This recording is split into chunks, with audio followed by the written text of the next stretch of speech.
vitin tjetër do të kemi zgjedhje vendore. A do të kandidonit ju për kryetar bashkie të Tiranës?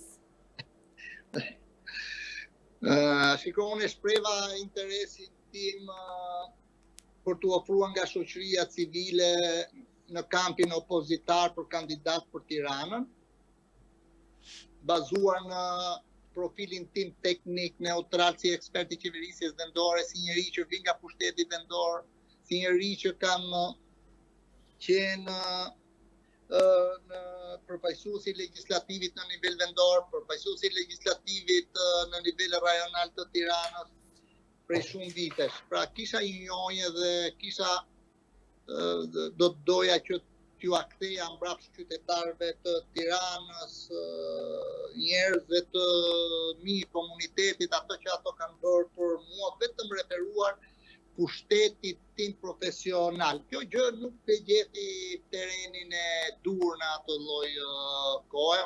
Duhet të respektojmë verdiktin, jeta kështu është. Ne do vazhdojmë të kontribojmë nëpërmjet pushtetit që na jepni ju nëpër intervistat tuaja, në mediat e juaja apo të tjerëve dhe do jem këtu jam, do kontriboj.